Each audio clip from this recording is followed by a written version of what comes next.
Hey everyone! Welcome back to the channel. Did you know that the Palace of Versailles was once just a simple hunting lodge?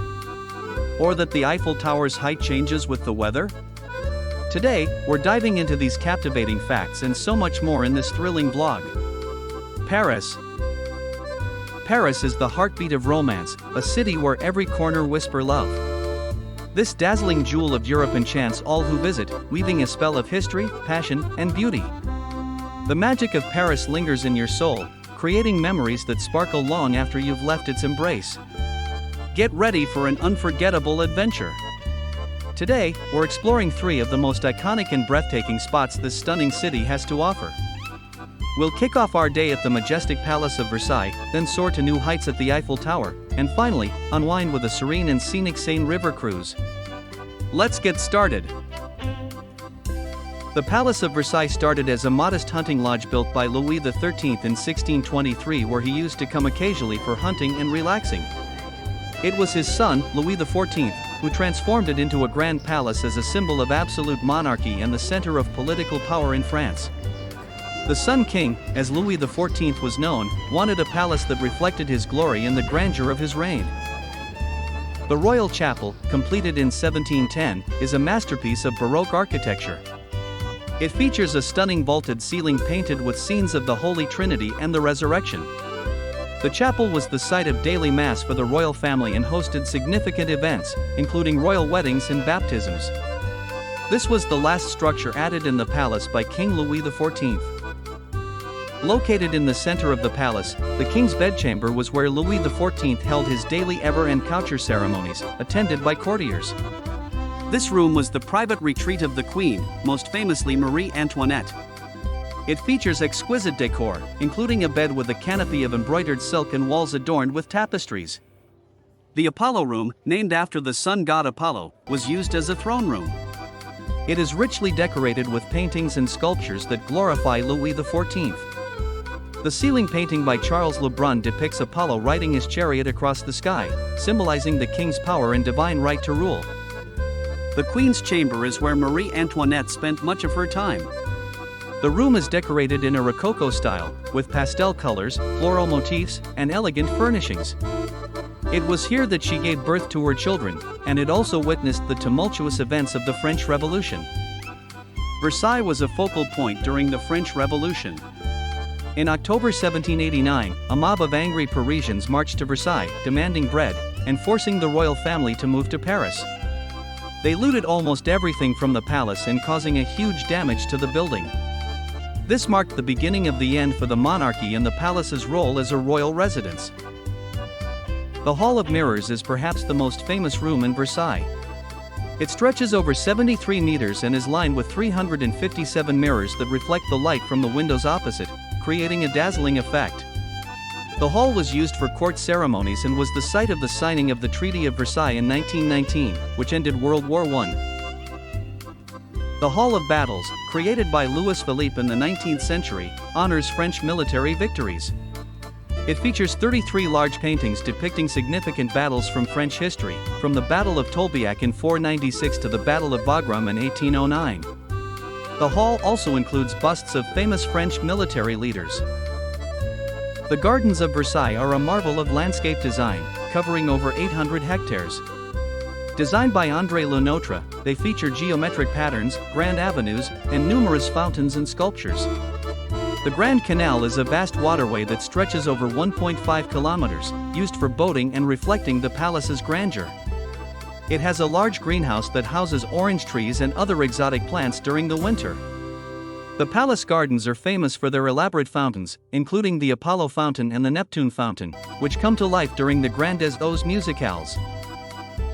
Today, the Gardens of Versailles are a UNESCO World Heritage Site and are open to the public. They host various events, including concerts, exhibitions, and the Grandes Eaux musicales, where visitors can enjoy the fountains set to music. This concludes our visit to the Palace of Versailles, and now we will go to Eiffel Tower. The Eiffel Tower, affectionately known as La Dame de Fer, the Iron Lady, was constructed between 1887 and 1889. It was designed by the brilliant engineer Gustave Eiffel and his team for the 1889 Exposition Universelle, World's Fair, to celebrate the 100th anniversary of the French Revolution. The initial plan was to keep it only for 20 years, but the tower quickly became a symbol of French ingenuity and artistic flair. The Eiffel Tower was built to showcase France's industrial prowess and to serve as the grand entrance to the World's Fair. Gustave Eiffel's design was chosen from over 100 proposals, and it stood out for its innovative use of wrought iron, which was both strong and lightweight.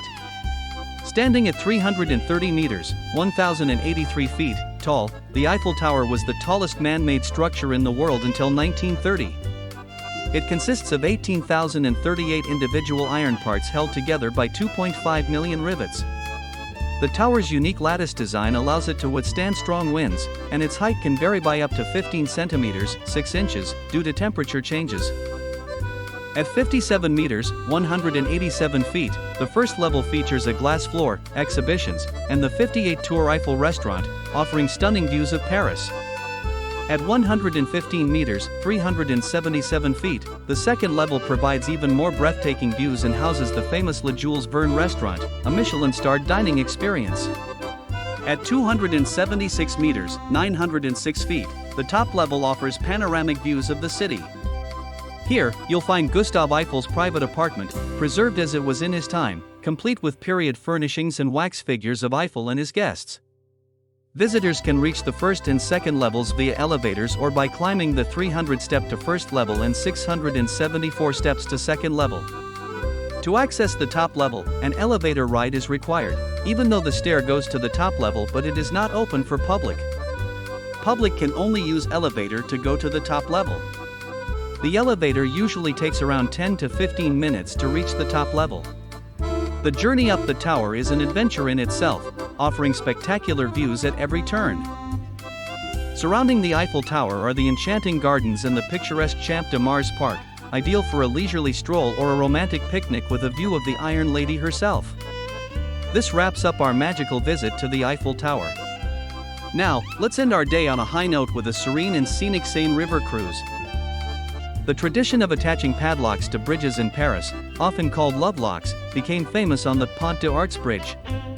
Couples would inscribe their names on a padlock, attach it to the bridge, and throw the key into the Seine River as a symbol of their everlasting love.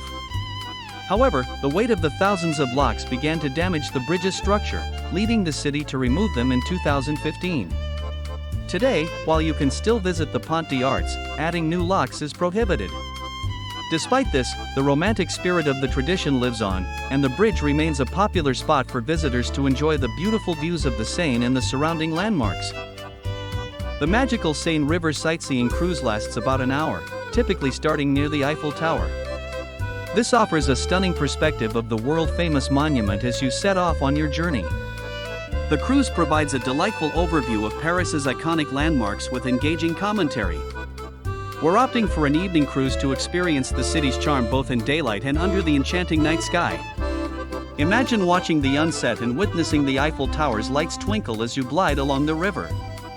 If you're visiting during peak months, be sure to purchase a skip-the-line ticket to save precious time. While it might be a bit pricier, it's absolutely worth it, especially if you're on a tight schedule. The Musée d'Orsay, a renowned museum in Paris, is situated on the left bank of the Seine. It occupies the former Gare d'Orsay, a Beaux-Arts railway station constructed between 1898 and 1900. The museum officially opened its doors in 1986. Today, the Musée d'Orsay is one of the world's most visited museums, showcasing the largest collection of art from 1848 to 1914. It houses over 2,000 masterpieces by artists such as Claude Monet, Edouard Manet, Edgar Degas, Pierre-Auguste Renoir, Paul Cézanne, Georges Seurat, Alfred Sisley, Paul Gauguin, and Vincent van Gogh. The museum also features an extensive collection of sculptures, decorative arts, and photography, with the photography collection alone numbering over 45,000 works. As you glide along the Seine River, you'll encounter a parade of Parisian landmarks.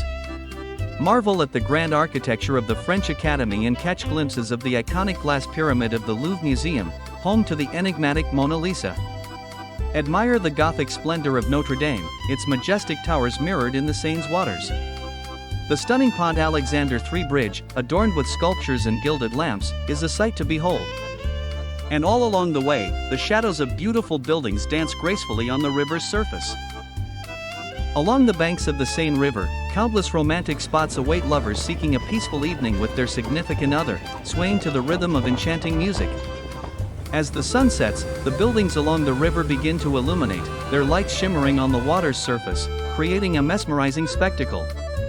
The Eiffel Tower's golden lights flicker on, casting a magical glow over the tower and its surroundings. At the top of every hour, the tower dazzles with a sparkling light show that lasts for 5 enchanting minutes, adding a touch of wonder to the Parisian night. As the night deepens and our enchanting cruise draws to a close, we find ourselves at the end of a magical day in Paris. We hope you've enjoyed every moment of this adventure with us, from the stunning sights to the hidden gems of this beautiful city. Thank you for joining us on this journey. If you loved exploring Paris with us, don't forget to like, share, and subscribe to our channel for more captivating adventures. Your support means the world to us. Until next time, au revoir and bon voyage.